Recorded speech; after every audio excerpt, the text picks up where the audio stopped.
রহমতুল্লাহি রাহিম।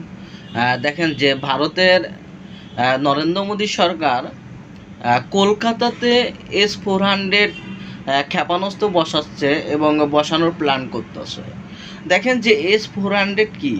S-400 হলো আকাশ প্রতিরক্ষা ব্যবস্থা, যেটা হলো আপনার ভূমি থেকে আকাশে নিক্ষেপযোগ্য যে কোনো বস্তুকে আঘাত করতে পারে।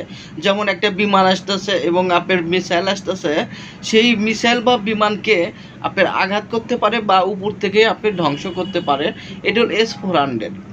আর এই S-400 কেন কলকাতা বসাচ্ছে? আপনি দেখেন যে ভারতের কংগ্রেসের নেত্রী মমতা ব্যানার্জি গত এক সপ্তাহ আগে যে তার সংসদে ভাষণে কি বলল?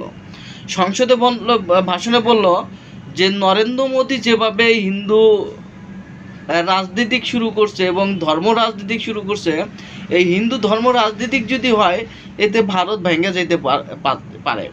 এখন মমতা ব্যানার্জি বলতেছে যদি রাষ্ট্র দুই ভাগ হয়, সে দায়বহন শুধু কংগ্রেসের থাকবে না, এই দায়বহন ভারতের থাকবে এবং নরেন্দ্র মোদী রাখতে হবে। কারণ নরেন্দ্র মোদী দেশ ভাগ করার জন্য উদ্বৃত্ত হয়ে গেছে।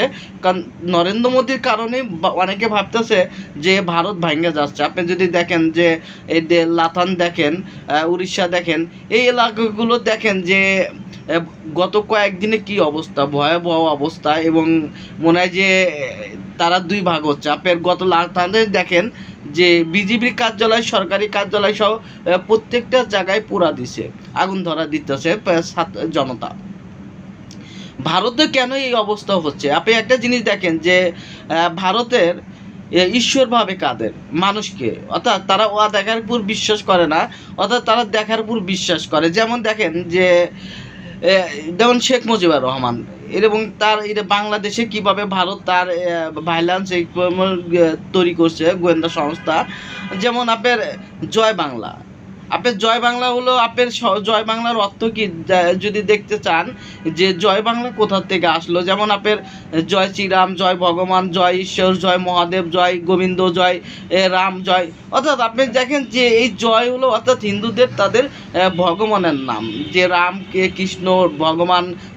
আপনি যদি দেখেন এই ভগবানগুলো তৈরি হয় এটা আপনার রামের দিয়ে, আপনি যারা হলো ব্রাহ্মণ, এই ব্রাহ্মণ হয় হলো এটা তাদের ভগবান। আর যেমন যারা নিম্নবঙ্গের হিন্দু আছে, যেমন শীল, সূত্রধর, কুমার, কামার, এইদের নাপিত, এর তারা হয় হলো ভারতের হলো সবচেয়ে নিম্ন জাতি, এই জাতি।